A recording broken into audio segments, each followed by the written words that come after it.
Hi,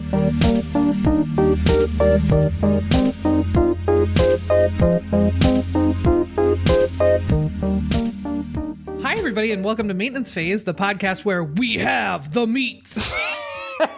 No? You've been practicing that. Are you? I have not been practicing that. I have specifically not been practicing it, but it's been in my head. I'm Aubrey Gordon. I'm Michael Hobbs. If you would like to support the show, you can do that at patreon.com/maintenancephase.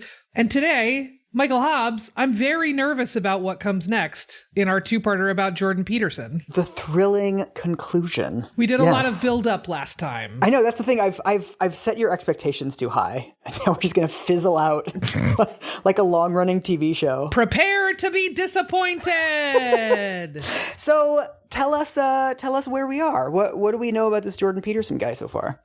Jordan Peterson is a professor out of Toronto. Mm-hmm. He is very aligned with sort of academic frameworks around moral absolutism. He talks about having felt depressed and anxious and finding comfort in that moral absolutism. Yes. And so he has a daughter named Michaela who has rheumatoid arthritis and convinces him to join her on her all meat diet. And that is beef, salt, water, the end. That is all that you eat.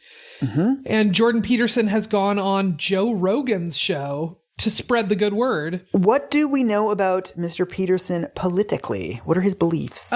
His politics are categorically, completely unaligned with mine. Yes, he is wrong about everything, and you are right about everything. That's a good rubric as a shortcut. Mm-hmm. Is that a fair recap? Yes, that is exactly where we are. We should also start with a brontosaurus of a content note. Uh-oh. Because we're talking about Jordan Peterson, this episode is going to involve transphobia, suicide, some Holocaust stuff.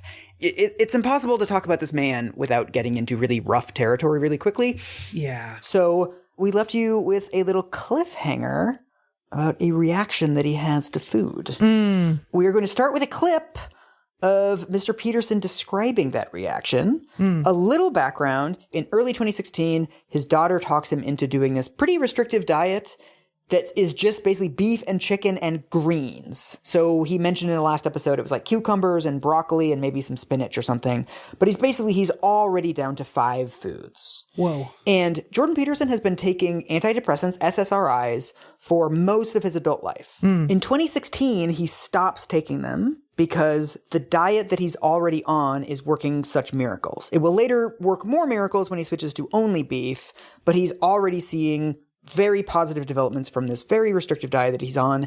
And that is roughly where we find him in this clip. This is a clip from the same Joe Rogan show that we watched last time, but slightly later in the interview. We're going back to Joe Rogan? Back to life. What's fascinating to me is I haven't heard any negative stories about people doing this. Well, I have a negative story. Okay. One of the things that both Michaela and I noticed was that when we restricted our diet and then ate something we weren't supposed to, the reaction to eating what we weren't supposed to was absolutely catastrophic. What did you do? What did you switch to? Or what did you eat, rather? Well, the worst response, I think we're allergic to, or allergic, whatever the hell this is, having an inflammatory response to something called sulfites. And we had some apple cider that had sulfites in it, and that was really not good. Like, I was done for a month. That was the first time I talked to Sam Harris. You were done for a month? Oh, yeah. It took me out for a month. It was awful. Apple cider? Like, what was it doing? Sulfites in it. What was it doing to you? Oh, it produced an overwhelming sense of impending doom. And I seriously mean overwhelming. Like, there's no way I could have lived like that if that would have lasted for... See, Michaela knew by that point that it would probably only last a month, and I was like... A month? Yeah, from a month. Fucking cider? Oh, I didn't sleep that month. I didn't sleep for 25 days. I didn't sleep at all. I didn't sleep at all for 25 days. How is that possible? I'll tell you how it's possible. You lay in bed... frozen in something approximating terror for 8 hours, and then you get up. Oh, my God. Oh, yeah. Not and good. this is from fucking cider. From cider. That's what we thought, yeah. Boy, oh boy. Yeah. This is a phrase I didn't expect to say here. Pretty sure in this case, Joe Rogan is right. As usual. The most cursed sentence I have ever uttered. I don't think you can stay up for 25 days. Yeah. But I also do know that there have been times when I thought I didn't sleep, but then sort of go back through my night and go, Yeah. Like, I remember looking at the clock at 1 a.m. and then again at 4 a.m., but I don't know what was happening for those 3 hours. So I must have dozed off or something. But in terms of like, is this actually what happened? It seems unlikely. You are saying things that are written down like word for word in my notes. I'm not going to debunk this. Like the recorded, I don't want to say world record, but like, world record for staying up is 11 days. Like that's the longest time anyone has been documented to stay up without sleep. But also we've all been in this case, right? Where it feels like you were up all night. Yeah. His point is I felt really bad for a month. This episode puts us in the uncomfortable situation of having human sympathy for someone who I deeply dislike. Yeah, and who I fundamentally disagree with on like every level. This sounds like it just uncomplicatedly sucks. Like he had this, I guess, allergic reaction. He says it's to something called sodium metabisulfates that they put in apple cider to stop the fermentation process. That seems like something he got from Michaela. It's not clear if that's kind of true or if it's because this diet was so restrictive that his body just like couldn't process anything other than water as a liquid. Ultimately, it doesn't really matter. It sounds like these 25 days are just hell. He's not sleeping. He almost faints when he gets up. He says he's cold all the time, no matter what.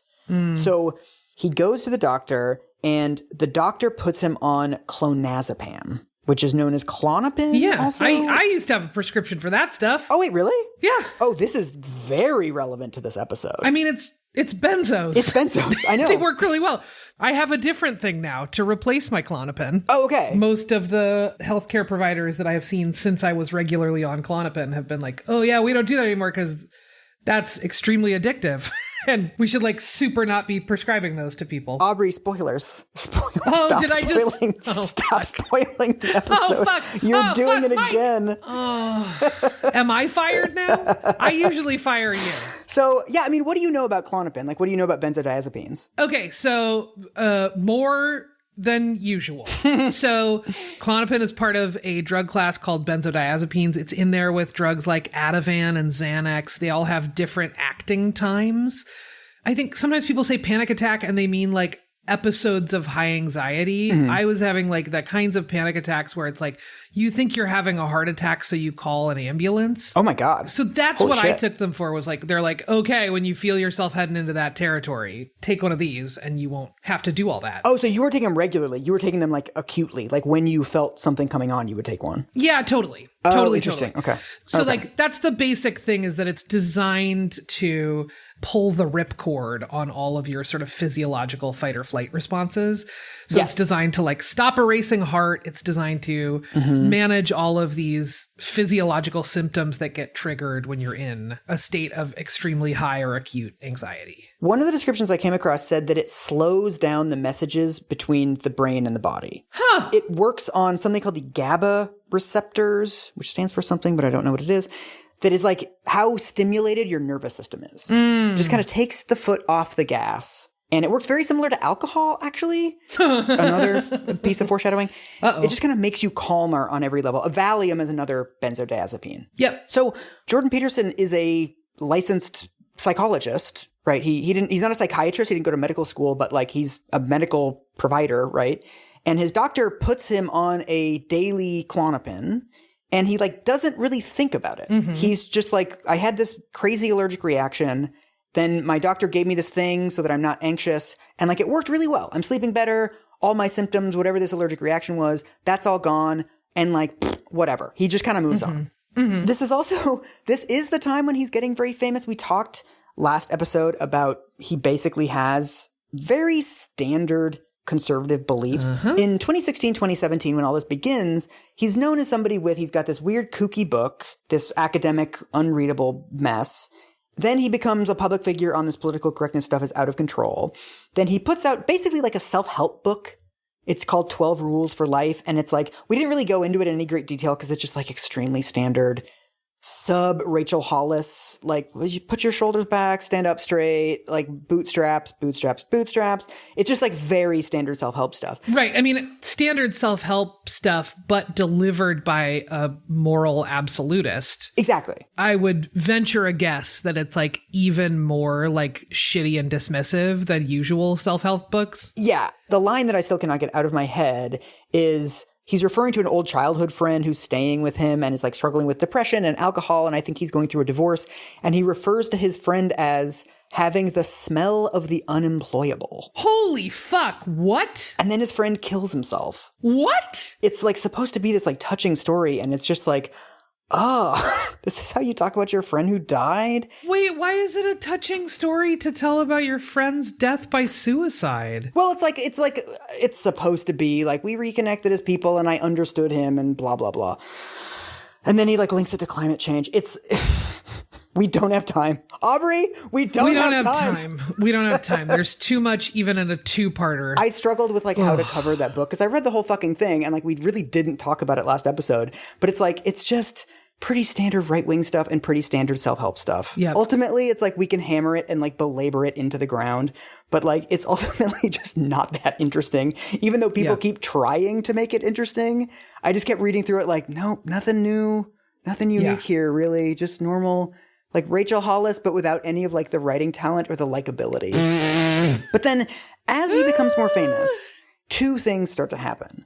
One track is there's all of this media coverage of him that is like essentially making him seem a lot more respectable and like a lot more unique than he is. There's an LA Times article called "Hate on Jordan Peterson All You Want, but he's tapping into frustration that feminists shouldn't ignore." Oh, God. There's also another one in The Atlantic. The headline is, "Why the Left is So Afraid of Jordan Peterson. The Canadian psychology professor's stardom is evidence that leftism is on the decline and deeply vulnerable." Oh, good. It's feminists and leftists' fault that this right-wing person is popular.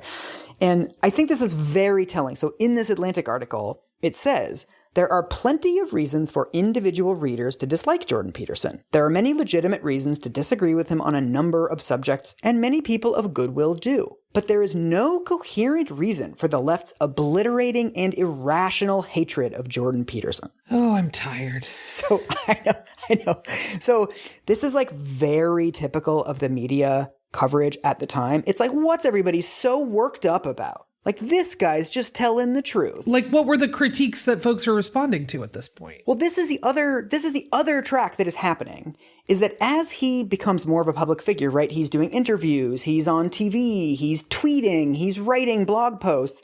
As more information and content comes out of this man, it becomes clearer and clearer that, like, not only does he have a bog standard set of conservative opinions, but he has, like, actually pretty far right opinions. Uh-oh. So, like, he has bad gender stuff. He says the idea that women were oppressed throughout history is an appalling theory. Cool. He says feminists avoid criticizing Islam because they unconsciously long for masculine dominance. Oh, neat. Not sure how we prove or disprove that.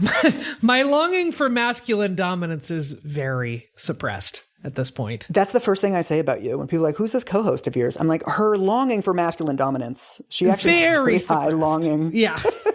She doesn't know it, but we all know it. Yeah. Am I right, fellas? That's the voice I do around straight people. He, of course, blames feminists for the rise of Trump and like this much harder right conservatism. He says, if men are pushed too hard to feminize, they will become more and more interested in harsh fascist political ideology. Cool. So, ladies, if you hadn't been so shrill, the men would not be like lighting tiki torches. It's on us. There's obviously some like appalling race shit. He has a video called "White Privilege is a Marxist Lie." Ooh, I'm interested. He says Islamophobia is a word created by fascists and used by cowards to manipulate morons, which isn't even his quote. That's something that he took from someone else. But he like tweets it out. Oh, that's cool for him to like plagiarize that ableism and Islamophobia, to just like yoink it from somebody else. That's where I draw the line. That's where I draw the line. One of the things that also drives me nuts is that there's always these debates about, like, what does he really mean? Because he's kind of further to the right in some interviews than others. But, like, he's extremely consistent on having wildly retrograde views on trans people. So I have listened to many interviews with this man. In almost all of them, he brings up his very fervent belief that trans people do not exist. Are you familiar with this autogynephilia? Are you familiar with this? Yes, I hate it. It's so gross, dude. It's this decades-old myth that they used to say about gay people. There's no such thing as gay men. All they are is they're people who get turned on by themselves. They get turned on when they look in the mirror. So they've created this whole fantasy where it's like, I'm going to date other men because all they want is to be turned on by themselves. It's this bullshit myth that, like, boy, oh boy. It was like too homophobic for Anita Bryant, right? And it's now been resurrected as a transphobic thing that trans women are just basically men who have a fetish for dressing up in women's clothes. And, like, they take it too far. That's the theory, right? There's no evidence for it. It's like complete garbage. Yeah. This is a concept that is, like, too transphobic for a lot of, like, the transphobes. Yeah. Like, a lot of quote unquote gender critical people don't even bring this up because it's, like, too fucking hardcore. Yeah. And Jordan Peterson is, like, on Joe Rogan's podcast, all these places saying that, like, this is what's going on. I found a really interesting piece in Haaretz about Jordan Peterson doing very consistently some light Holocaust denial. What? Well, okay. So to be clear, he's never done full on, like, the Holocaust didn't happen stuff. But what he does is he repeats a number of myths that appear in Holocaust denial rhetoric and are kind of like an on-ramp to Holocaust denial. So one of them is that, you know, he does this thing where he's like, you know, obviously Hitler was a monster, obviously atrocities, but, you know, you have to give him credit for saving the German economy in the 1930s. You know, you might not like his policies, but, you know, there were some good things about the regime as well. This is what Haaretz says.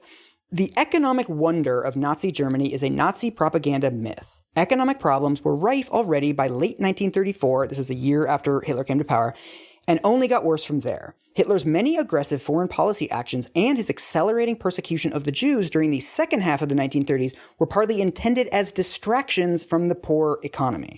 It's not true that, like, you have to give it to Hitler on this one. Like, you really don't, actually. Ever. On anything. He also does this fake, like, hard truths thing, like, you gotta admit, about the Nazis being elected. Like, you know, Hitler was elected. And, like, no, in the last free and fair election that they had in Germany, he got 37% of the vote. Yeah, totally. This is another one. Peterson uses a false narrative of concern with health and cleanliness to argue that Hitler in 1933 initiated mass tuberculosis screenings, which actually turned out to be a good thing. So again, we're in the, like, oh, you got to admit Hitler did some good stuff.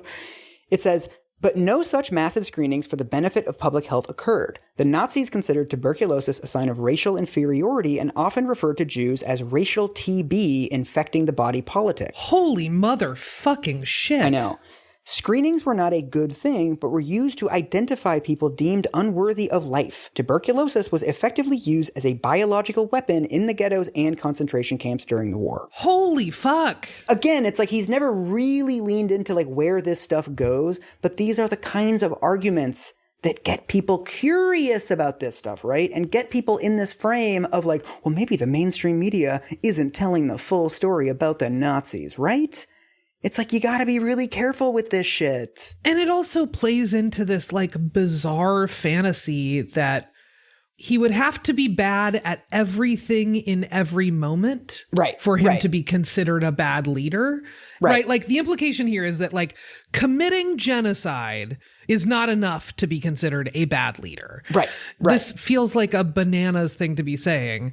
That I'm like, hey, everybody, it's okay to write off Hitler. I mean, to me, it's like kind of a metaphor for the role that Jordan Peterson ends up playing, right? Where he's not officially far right, right? He stops just short, but he's like a little sampler platter, right? He makes a lot of the same arguments, right? Of like, aren't black people, like, lying about racism? And, like, aren't women lying about sexual harassment? And, like, aren't there questions to be asked about the typical narratives of history that we hear? He's someone who just, like, inserts doubt into all of these areas. And he kind of shepherds you over, not all the way over to the far right, but it's like he walks you to the door of the house party and he's like, have a good night. Yeah. Like, there's actual research on this. researchers have looked at commenters. If you look at YouTube commenters, you can see like, well, first they commented on this video, and then they commented on this video, and then this one.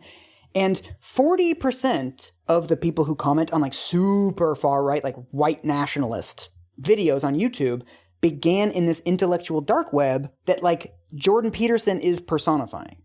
So you can't draw a straight line from Jordan Peterson to the far right, right? But it's like a lot of people who ended up on the far right did start in the place that Jordan Peterson is like picking them up. Sure, it's like gateway drugs aren't real, but this is the gateway drug. Exactly. But then what's amazing to me is like by 2019, his links to the far right are like really out in the open. So he goes to Hungary and meets with Viktor Orban, this like super far right authoritarian leader. He goes to Norway and goes to a party hosted by their like mega far right anti-Semitic party, takes a bunch of selfies with their party leaders. He says that he didn't get a grant because of like, oh, due to my political beliefs, I missed out on this grant. And then, of course, all these other researchers are like, yeah, I have also lost grants. Like, you don't get every grant that you apply for, right? There's no actual evidence that it was due to his political views.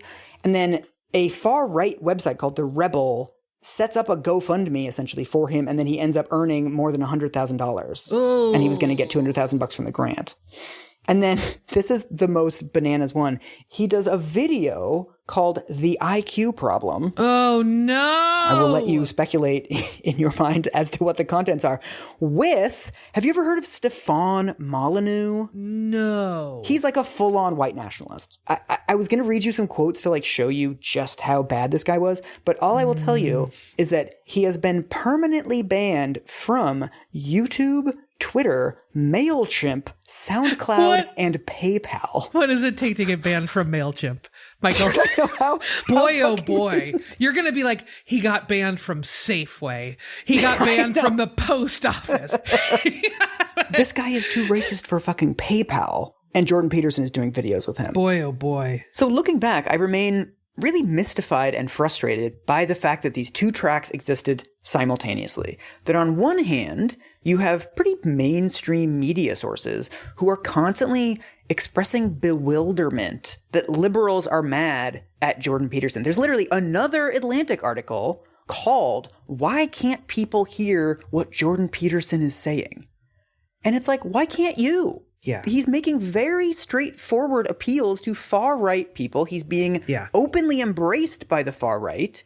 He's saying things that are like indistinguishable from far-right arguments. It's actually not weird at all. Yeah. If we're already in this like bad faith, shitty conversation about like, oh, what are people so fired up about? Is he really that bad? Blah, blah, blah, blah, blah. That's someone who thinks it's not. Yeah. And is posing it as a question so that they don't feel like as much of a jerk. Right. If you really want to find out, is it really that bad? Then actually looking to what's the work that you cite and source and like whose sort of models are you following and that kind of thing actually can be really illuminating and can really matter. So that was the part of the episode where I make you really hate this guy. Well, it seems pretty earned. Yes, exactly. This is the part of the episode where I make you hate this guy by telling you things that he has said and done. By accurately reporting on his beliefs and actions. Yes. But then this is the really annoying part where now we have to go back to sympathizing with him as a human being. Oh. So he starts having kind of weird side effects from the benzodiazepines. He starts getting like numbness on the side of on like the left side of his body. He starts getting kind of lightheaded. But he doesn't really link any of the health effects to the fact that he's now taking Klonopin. Yeah. So in January of 2019, his daughter Michaela has to have surgery on her foot because apparently the ankle replacement that they had done when she was a kid didn't take, or like it had been done poorly. So they have to put in a new one. And according to him, there's a question of how well this is going to take. So there's a chance that she's never going to walk again. So this is just like a very stressful thing to go through as a father. 2 months after that, his wife is diagnosed with cancer. It's a mild, fairly routine form of kidney cancer. She's going to get a third of her kidney removed. They go in for the surgery. They're like, oh yeah, it's a routine surgery. It's really not that big of a deal. After the surgery, they sit down with the doctor and they're like, how did everything go? Get like debrief. And the doctor says, it turns out you actually don't have a mild form of cancer. You have a severe form of cancer, and you have 1 year to live. Oh, Christ. And it's like a super rare form of cancer. So then he describes the next 6 months as just like a never-ending nightmare. There's like more surgeries that she has to have. Nobody knows anything about this weird, rare form of cancer. So they're like traveling to different cities and countries to get specialists to look at it. I mean, it just sounds like all of a sudden your life is just completely thrown into turmoil. And he talks about like sleeping on the floors of emergency rooms. I mean, this sounds like a genuine ordeal as a husband. Yeah, I mean, it sounds fucking horrible. This is like a horrible human experience for everyone involved. And it's not something that anybody should have to go through, but all kinds of people do. And boy, oh boy, it's terrible. And so luckily, they come out of the other end of this. His wife has her entire kidney removed. Her lymphatic system is removed. And it seems that she's fine now. Okay. So everything returns to quote unquote normal, but his anxiety, what's called, breaks through the benzodiazepine. Uh-oh. He also starts getting super depressed. So he goes to the doctor, he increases his dosage, but then the extra Klonopin makes him more anxious. Oh. It's not totally clear why this happens, but sometimes taking a medication for anxiety can actually make you more anxious. So the doctor says, okay, that means we need to up the dose again. Yep. So they've now increased his dosage twice. Yep. But it seems that his anxiety symptoms and his depression are both getting worse. So in May of 2019, he decides to stop cold turkey. His benzos? Yeah. Uh-oh. Something that it doesn't appear Jordan Peterson's doctor ever told him is that benzos are extremely addictive. And effectively, the only way to get off of them is to do what's called a taper. So you take 3/4 of the pill for 2 weeks and then half the pill for 2 weeks, et cetera, et cetera. Yeah. I spent a lot of time for this there's various forums for people going through benzo addiction and trying to get off. And it's really hard. And people talk about still taking 1/16 of a pill like a year later. Yeah. Like if you have been on benzos for 2 years, like Jordan Peterson has, it's like a really long and slow process to get off of them, and like needs to be very strictly controlled and monitored by a doctor. It feels very there before the grace of God go I, because if I had taken these medications as they are more commonly prescribed, which is the way that they were prescribed to Jordan Peterson, I totally could have been in that same addiction and dependency boat, you know? Also the idea of going to your doctor, you're like, I have this symptom. And they're like, take this drug. And you're like, yeah, okay. Yeah. And like, you just don't really think that much of it, right? You're like, I had a thing, my doctor gave me a pill, and now I'm better. And you don't really think of like the consequences of that or what it would mean to stop taking it. Yeah. It doesn't seem that it was ever described to him like how big of a deal this was. And it also doesn't seem like anybody explained to him that like going off of a benzodiazepine cold turkey is really risky. Yeah, totally. You know, there's insomnia, you can have psychosis, you can have really severe seizures, and then people oftentimes vomit during their seizures and they choke on it and you can die. Yeah, I've had loved ones go off of antipsychotic medications, and it's not an uncommon experience for people who are medicated for a particular mental illness or mental health condition to think, well, what's the big deal? Like, I don't want to do this anymore. Why can't I just not take medication? Nobody else I know takes medication, or I'm tired of this side effect. Right. And it's not an uncommon decision to make, to just be like, I'm just going to go cold turkey. Yeah. Another funny thing about going cold turkey is that it takes a while for the withdrawal symptoms to start happening because the drug has a half-life. It sits in your system for like kind of a long time. So Peterson stops taking this medication, but at first he's like, what's the big deal? I stopped taking the benzo, no big deal, right? Because like a day, 2 days later, you're basically fine. He finally starts getting withdrawal symptoms after a couple of days, and they're quite severe. He has this thing called akathisia, which is basically restless leg syndrome, but for your entire body. Like you can't not move, and it hurts to sit in chairs. It hurts to lie down. It hurts to have anything on you. So you just have this overwhelming restlessness, and you kind of need to move at all times, but also you're super tired. So it's like you can't sleep, but you can't not sleep. It sounds absolutely awful. So he starts getting these really severe withdrawal symptoms, but he doesn't think that they're benzo withdrawals because he didn't think going off the benzo was like a big deal. He's like, whatever, I stopped taking this pill that my doctor gave me.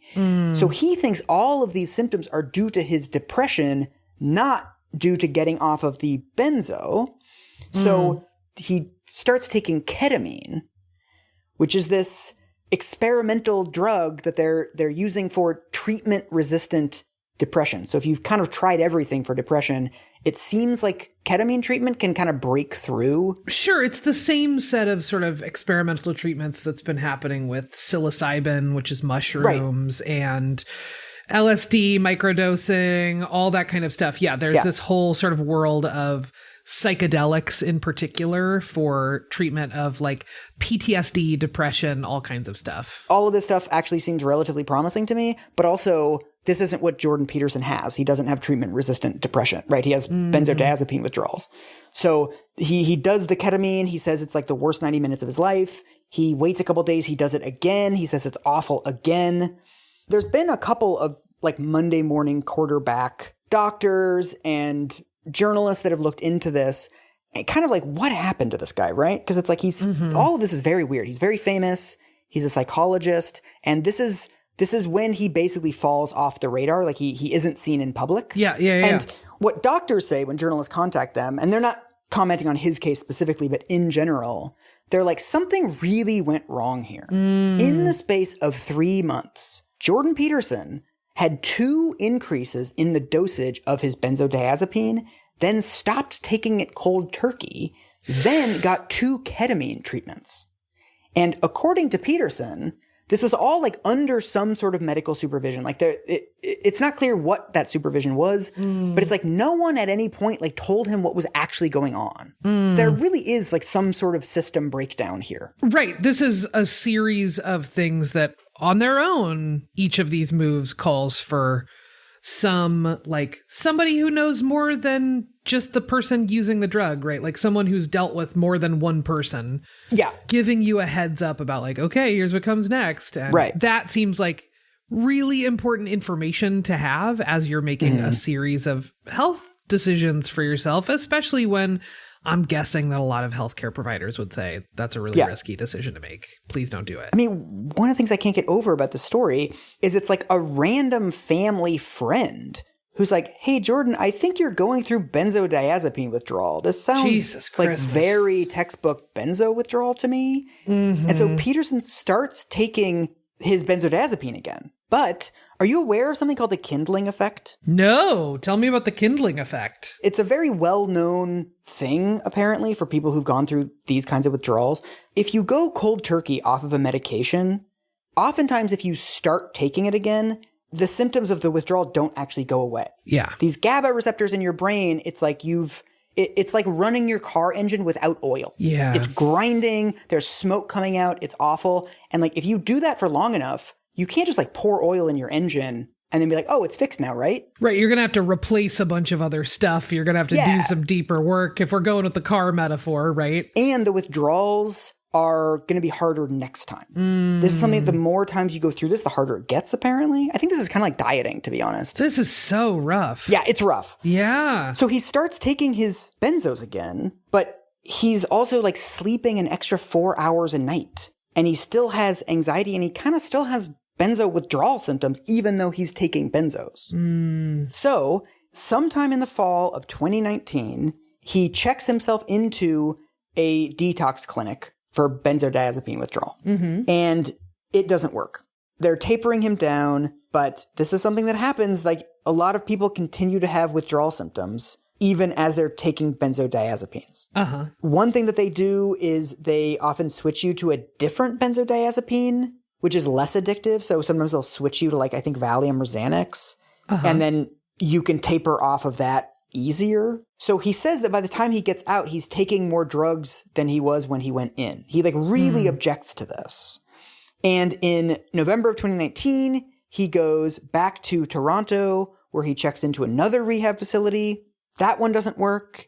It seems at this point that the family, like the entire family, is just completely desperate. That he's got these terrible withdrawal symptoms. He's also got the depression. He's still addicted to benzos, right? So he's got like the worst of all worlds. Yeah. This is when the narrative gets very murky. Because from December of 2019 to February of 2020, Jordan Peterson does not remember anything. The only thing he remembers is he wakes up in a hospital in Moscow 3 months later. What? Does not know anything in the intervening time.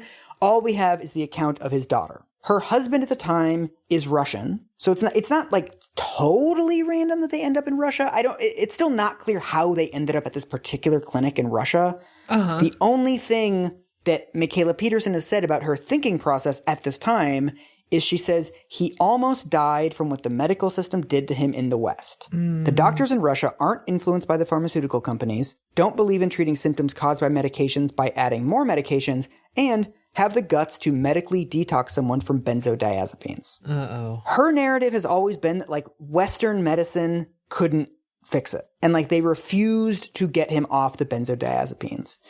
Other people have said it could be that they were asking for a rapid detox. They wanted him off the benzodiazepines really quickly. And like that essentially isn't medically possible. The treatment protocol that they find in this clinic in Russia is they use a general anesthetic to put him in a coma for 8 days while he goes through benzo withdrawals. So that he's not experiencing the physical sensations of the withdrawals consciously. Exactly. That's the idea? Okay. So in what way this is not Western medicine, I have no idea. But the reason that she goes to this clinic is because they will do this protocol using propofol, which is actually a very common general anesthetic. When you get a surgery, they put you under, they give you a big old dose, and then they give you like a trickle dose that like keeps you under, right? But it's quite dangerous in that you have to monitor the patient the entire time. This is the drug that killed Michael Jackson. Oh, fuck. His doctor's in jail for 4 years now. When you put a patient under, you have to monitor them that their heart rate and their breathing don't just completely collapse. You have to make sure that you don't give them too much. So it's like, this is a fairly risky procedure. I found literature on this thing of putting people in a coma for opioid withdrawals. I don't know how credible it is, but it's like something that has been tried. But it seems like for benzo withdrawals, it's like completely off the books. It doesn't seem like something that is like anyone is recommending for benzo withdrawals because it's so dangerous to put people under, and your body and your brain are like going through stuff. When you're going through benzo withdrawals, you're having like seizures in your brain and shit. Oh, no. And so apparently it's quite dangerous to have people under because their nervous system is bouncing all over the place because they're going through these withdrawals. And you have to give them this drug to keep them stable somehow. Yeah, this whole thing feels gross and weird and takes us into the gross and weird territory of like, who do we believe about their own health stuff? Yeah. You and I are both pretty staunchly in the camp of like, when people tell you their health stuff, you should believe them. And I think the challenge with all of this stuff is like, okay, you have now been publicly selling a series of decisions that you have made about your health. That's brought to bear here. So like there is actually like similar to the Morgan Spurlock stuff, right? Like when you make your own body the site of experimentation, then other things that are happening to your body become relevant, right? And this feels like a relevant thing. I also think that this is a person who had every resource to do the right thing, right? I think a lot of my sympathy for people who make risky or bad medical decisions comes from the fact that they don't have the information, they don't have access to the medical system, they don't have the resources that they need to make a better decision. And I think it's unfair to criticize those people and hold them up to the same standard as people who have more resources. But Jordan Peterson is someone with the most possible resources, right? He's a licensed psychologist. I don't understand how somebody who is 57 years old, who's been treating patients for decades, does not know that benzodiazepines are addictive? That he shouldn't go off a benzodiazepine cold turkey? This is like the first thing you learn when you Google Klonopin. It's like, make sure not to go off of it. Right. His money and to some extent his fame gives him unfettered access to 3 countries' medical systems, right? He gets treatment in America, he gets treatment in Canada, and then he mentions offhand in his book that like he had some person arrange an urgent visa for him to go to Russia, to go to this clinic on short notice. So it's like, this is someone with an unbelievable amount of privilege and like the most imaginable access to the medical system. And he makes these like objectively cockamamie decisions. So on some level, I do feel like it's unfair to criticize him for these like personal medical decisions. On the other hand, I think that it's worth noting that like it's not necessarily a double standard to say that this is somebody who should have known better. I also do think, God, I cannot like decide what I think about this for longer than 5 minutes at a time. I'm acutely aware of the fact that if somebody I liked was going through all this, I would have like a bottomless well of sympathy for them. And I kind of get the desperation too. Like, I've had medical stuff where I've been like furiously Googling and like ordering weird shit on Amazon because I'm like so anxious and I'm like, oh my God, I'll give anything to make this go away. Yeah, totally. Listen, if somebody that you love is going through something painful and hard and scary, of course you will do like whatever the fuck it takes, which is like part of how people end up in sort of the hinterlands of this kind of questionable treatments or treatments that have never been tested or what have you, right? Like, that's how people get there. And it feels really tricky to figure out how to critique the places where people land versus the path that they take to get there. Because like the path that they take to get there is like a very human, very understandable to me. Yeah. So he's in a coma for 8 days. He's completely lost his memory of these 3 months. This is actually a relatively common side effect of propofol, but most people don't get doses of it like this. Yeah. When he wakes up, he can't use his legs. He ends up getting pneumonia, but it's not clear if he got pneumonia, like when he got pneumonia or where. And then he has to recover in some random house in Moscow for like 3 weeks to like get his legs back. He can't speak at first. He has to get his speech back. Obviously, his thinking is extremely cloudy. It's like a really long recovery from this. God, this is so... I am feeling human empathy for Jordan Peterson, a person who specifically does not feel human empathy for trans people. And I hate it. I know. Someone who he literally has a YouTube video called The Problem with Empathy. Oh, fuck, man. What? I mean, he says throughout his Rachel Hollis self-help book that addiction is a personal failing. Are you kidding me? He says, before you help someone, you should find out why that person is in trouble. You shouldn't merely assume that he or she is a noble victim of unjust circumstances. It's the most unlikely explanation, not the most probable. It is far more likely that a given individual has just decided to reject the path upward because of its difficulty. Just what's happening here? Like basically my own principles prevent me from doing this with Jordan Peterson, but his own principles are directing me to call him a personal failure. That's what he has spent his entire public career saying, that we should not extend empathy to people in a situation like his. Yeah. Another very important reason not to go under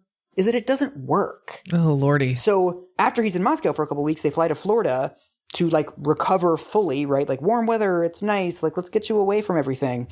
And it doesn't work. He starts getting benzo withdrawals. He says in his book, he says, in Florida, I attempted to wean off the medication prescribed by the Moscow clinic, but he doesn't specify if that's like a new benzo or like a completely different drug. It's probably not propofol because you're like not supposed to use that unless you're going to sleep. It's not clear what that drug is, but whatever he's taking that this clinic gave him, it's not working, and he's also got benzo withdrawals still. Oh, cripes. So then Michaela finds a clinic in Serbia. Okay. And they go to Serbia, and he goes into a coma again, and it seems like they're using some other experimental treatment. She hasn't said exactly what it is, but then it's May of 2020 now. And so everybody ends up getting COVID. This is like early in the pandemic. Oh my God. So they all get fucking COVID in Belgrade. And then that's kind of like the end of them talking about it. Okay. So in June of 2020, Jordan Peterson essentially hasn't been seen in public for like almost 2 years now. He reappears on a podcast episode / YouTube video by Michaela Peterson where she's like, here's a family update. And they tell this entire story. They won't say what the treatment they got in Serbia was because they're like, we don't know if it works yet. So we don't really want to say anything. And he hasn't really talked about this since, which is interesting. That is interesting. He writes about it in his book, but we still don't really know if this worked or if he's back on the benzodiazepine or if he's not. I mean, it's fully none of my business and I don't really care. But it's interesting that we have no real closure to this side of the story. It's just like, I'm back now. He comes back to North America and he's like back on his bullshit. Yeah. I'm not going to get into everything he's done since he returned to public life. But in January of 2022, he put out an article called Why I Am No Longer a Tenured Professor at the University of Toronto. Oh, this is the one I saw. Yeah. The op-ed that was like, I'm getting canceled. But it was like, I'm getting canceled by quitting my own job, which in that case, I've gotten canceled multiple times, guys. Yeah. I'm being canceled by quitting my modest middle-class job for like being a millionaire political pundit. Right. Sort of getting canceled, sort of getting like implicitly promoted. Yes, exactly. And the main reason that he cites for quitting his job, he says, first, my qualified and supremely trained heterosexual white male graduate students face a negligible chance of being offered university research positions despite stellar scientific dossiers. These facts rendered my job morally untenable. How can I accept prospective researchers and train them in good conscience knowing their employment prospects to be minimal? So he's genuinely quitting in the name of like quote unquote reverse racism. That's his argument. Of literally like, I'm defending like my white students. men. Jesus fucking Christmas. Things are hard out here. And of course, the greatest enemy to any of Jordan Peterson's arguments is 5 minutes on fucking Google. So it's like graduate students, demographics. 2 seconds later, you're at a page. 62% of graduate students are white. Yeah. I looked up the demographics for that age group, 18 to 24, and 54% are white people. Yeah. So 54% of the population and 62% of graduate students. We're already significantly overrepresented in grad schools. Exactly. He also, he does this whole dumb thing about like wokeness is out of control. It's always these like low stakes, nothing burger anecdotes.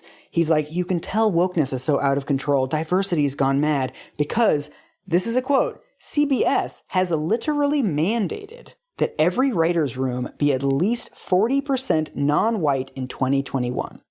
But then you Google CBS mandate non-white or whatever, and like first link, CBS set a goal of 40% Black, Indigenous people of color. A goal. It's not binding. Right. As a person who worked at NGOs for 11 years, when you set a goal, it does not mean you're going to reach it. Yeah. Right? Setting a goal is a great way to get PR, and like no one is going to follow up. No one's going to be like, hey, I know 5 years ago you set that long range goal. How's that coming along? Exactly. People probably should, but they don't. So I'm including this to show like the level of punditry that Jordan Peterson is now doing. Like this is what he left his job to do. Sub Ben Shapiro, edgelord, boring, like wokeness is out of control op-eds. Mm-hmm. These are like a dime a dozen.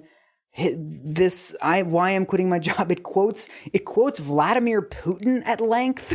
Like it's just not good. Wow.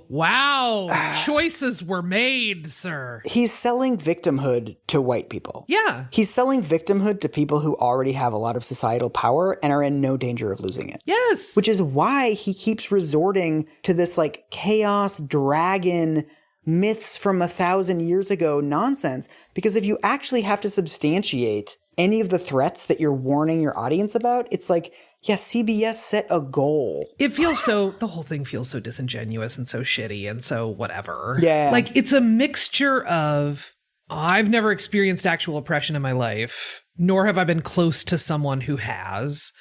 Therefore, I don't have any grounding in this topic, but I hear people talking about it all the time. And it seems like when they talk about it, they get some kind of social currency, right? Like people listen. Therefore, my way into the conversation and to assert my own relevance and calm my own insecurities is to claim some level of oppression. I really try to have content neutral principles that I apply to people like Jordan Peterson of like, I'm okay with extending empathy toward people like Jordan Peterson for what's going on in their personal lives.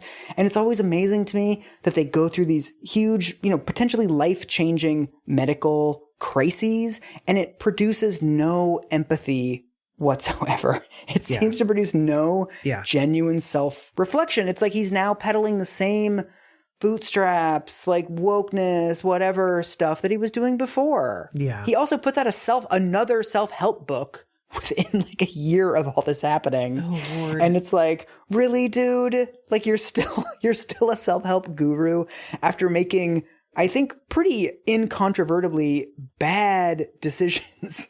You're then still giving life advice? That's the part that like I struggle with the empathy where I'm like, should you be giving advice right now, Jordan? Yeah, I mean, I also think this all gets really complicated because I feel extremely strongly that anyone's individual health is nobody's business but their own. Yeah. And also there is a public story that's happening here that has been linked to, again, like promoting a particular way of eating and being and all that kind of stuff. Yeah. It feels particularly endemic with like dudes in sort of like biohacking and biohacking light worlds. Well, the closest thing to a conclusion about all this I came to was that, like, the reasons why I dislike Jordan Peterson are all exactly the same. Yeah. I dislike him because of his public acts and what he writes in his books and what he says in his lectures and what he does in public. I don't need to dislike him for this. Yeah. I'm actually fine with all of this being like kind of human and kind of normal. And it's a series of bad decisions, but I'm 100% sure that I have made worse decisions than this in my life with different consequences. I'm fine with holding the duality of two things, that like he's a huge piece of shit and his piece of shitness has nothing to do with his personal medical stuff. Yeah. Because it's not the reason why he was shitty in the first place. Right. It's just really easy to identify the ways that he's shitty. That's right. His health is not a referendum on his character or his morality or anything like that. Because it's not that for fucking anybody. Exactly. Right? Yeah. But can I give us one last thing? Are you about to make this a 3-parter? No. Okay, Jesus Christ. I was like, wah! Michael! I love how you're on edge for this. You're like, not again. I can't do this No, again. Michael, I can't. I don't have it in me. No, this is a little beef prologue about Michaela Peterson. Let's do it. I heard tale from like forums, from these like benzo addiction forums that I was reading in like the miserable Jordan Peterson subreddit that I spent like a really atrocious amount of time on. Oh, Michael. There were rumors that she stopped doing the carnivore diet. And I was like, wait, this is huge, you guys, because she's still actively promoting a beef-only diet. Sure. She sells consultations to help you eat beef and like change your life with beef. So I scrolled back through 3 years of her Instagram posts, and I found the one where she admits that she's no longer on the diet. Okay. Do you want to guess how she does it? Right? Because it's a dilemma. You can't be an influencer of a diet for years and then just like, whoops, I'm not on this diet anymore. I would think that the way that you would want to talk about it is, this played an important role in my life. It led to a bunch of healing for me, and it has served its purpose. I still believe in it. And it was a time-limited thing for me. Ding, ding, ding. Is that what she says? Yes. Really? So, I mean, what she does is she posts on Instagram 3 images. Each one is a diet. One is the super hardcore beef-only diet, which she calls the lion diet. Okay. Lion. One is the traditional carnivore diet, and that's only animal products. So a lot of the Bitcoin carnivores, they're on this version. So you can have cheese, you can have eggs, you can have cream and yogurt. I gotta say, I haven't stopped being bummed out by the phrase Bitcoin carnivores. You know? Ooh. And then the third image is keto carnivore, which is like also a bunch of animal products, but then like avocados and like spinach and stuff. You know, there's like a couple vegetables that you can eat on keto. Sure. Extremely low carbohydrate fruits and vegetables. Yeah. So she basically says the lion diet worked so well that she can now tolerate a wider range of foods. I'm not doing the carnivore diet anymore because it's so effective that I don't have to. Exactly. It worked so well. It works so beautifally. I dislike her so much. I've listened to so many episodes of her podcast. This sure was you the have. only thing that I've seen her do where I'm like, you nailed it, Michaela. Yeah. Like, impressive. way to not do this deranged diet anymore, but also still promote the diet. Impressive. This happens with everybody that does this diet for very obvious reasons. Physiologically, psychologically, eating only beef for the rest of your life is not going to work for 99.9% of people. So what you find with a lot of these carnivore influencers, they'll use these like carve outs. They'll be like, oh, I started eating honey today because honey's like an animal product. So it's like they just redefine carnivore to include like a wider and wider range of foods, right? So it's like, oh, it's keto carnivore now. Which honestly is fine. It seems like it's good for their health. I'd rather have them promoting that diet than a beef-only diet. But it's like, yeah, no one can maintain this, and they all just like end up cheating and then calling their cheat the carnivore diet. Can I tell you how I thought this episode was going to end? Genuinely. Oh, yeah. We have gotten some emails as a follow-up to our Rachel Hollis episode being like, can you do a Dave Hollis follow-up? He's dating this terrible blonde woman. Okay. And I absolutely was like, are we going to find out that Dave Hollis is dating Michaela Peterson? I 100% had a moment in my head where I was like, are we about to have our first crossover? And like, no. Well, he is dating Belle Gibson. So that's a twist.